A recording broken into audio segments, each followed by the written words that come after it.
واعتقاد وعمل. ما قالوا أن العمل شرط، بل يقولون أنه من حقيقة الإيمان، فلا يكون مؤمنا إلا بالعمل. حتیٰ کہ مشرکین کے بارے میں فرمایا کہ ان کے ساتھ تمہارا کوئی بھائی چارہ نہیں ہو سکتا الا الذین تابوا، مگر وہ لوگ جو توبہ کر لیں، مطلب اپنے باپ دادا کا دین شرک چھوڑ دیں اور اسلام کو قبول کر لیں اور پھر نماز قائم کریں، اور اگر مسلمانوں کی ریاست میں رہتے ہیں زکوٰۃ بھی ادا کریں، بغاوت نہ کریں مسلمانوں کی ریاست میں رہ کر. مشرکین کو بھائی چارے کے لیے شرائط بتائی جا رہی ہیں کہ اگر آپ مسلمانوں کے ساتھ بھائی چارے میں شامل ہونا چاہتے ہو، پہلے توحید پر آ جاؤ، اس شرک سے توبہ کر لو جو باپ دادا کا دین ہے تمہارا، اور نماز قائم کرو، اور پھر مسلمانوں کی ریاست میں باغیانہ انداز مت اپنانا. مسلمانوں کی ریاست میں رہنا ہے تو السم و طاع کے ساتھ رہنا ہے کہ مسلمانوں کی حکومت کی سننی ہے اور انہی کی بات ماننی. یہ مشرکین کو شرائط دی اللہ تعالیٰ نے. آج مسلمان ان شرائط کو توڑتا ہے.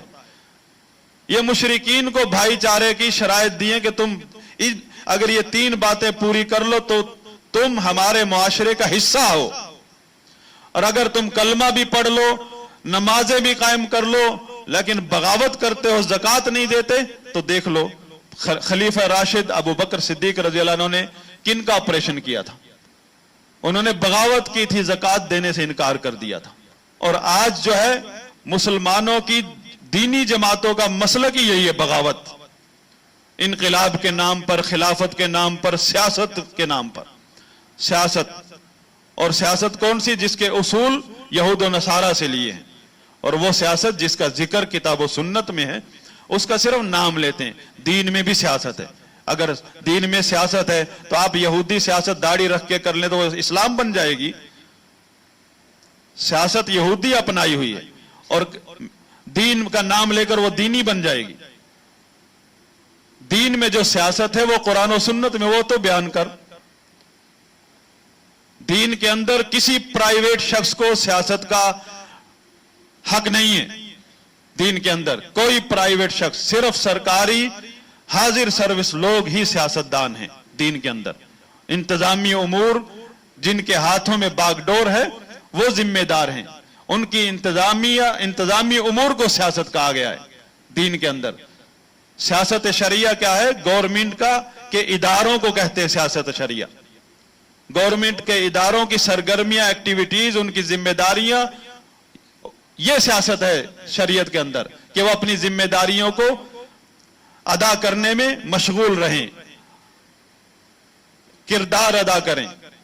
اور ان کے علاوہ جو بھی پرائیویٹ شخص ہے، چاہے کتنا بھی پڑھا لکھا ہے، چاہے اس کے اندر خلیفہ کی صلاحیتیں، ایک خلیفہ والی صلاحیتیں پائی جاتی، لیکن غیر سرکاری ہے، اس کو کوئی حق نہیں ہے. تو اسلام کے نام پر جو ہم نے گمراہیاں پالی ہیں اور وہ شرائط توڑی ہیں جو غیر مسلموں کے لیے رکھی تھی اللہ تعالیٰ نے کہ اگر مسلمان بنتے ہو، بھائی چارے میں آنا چاہتے ہو تو یہ شرائط ہیں. اور ایک جدی پشتی جو ہے مسلمان انہیں توڑ سکتا ہے. اگر وہ کوئی غیر مسلم کلمہ پڑھ لے، نماز قائم کر لے، مسجد کا امام بھی مقرر ہو جائے، لیکن وہ بغاوت کرتا ہے، باغیانہ عقیدہ رکھتا ہے، زکوٰۃ نہیں دیتا، مسلمانوں کی حکومت کو تسلیم نہیں کرتا، مسلمان ریاست کو، اسلامی ریاست کو کا مقام نہیں دیتا، وہ تو غدار ہے. اور میرا مسلک ہی سارا اس بنیاد پر کھڑا ہو، میری جماعت، میری تنظیم منشور، اور یہ تنظیم اسلام کا بول بالا کرے گی.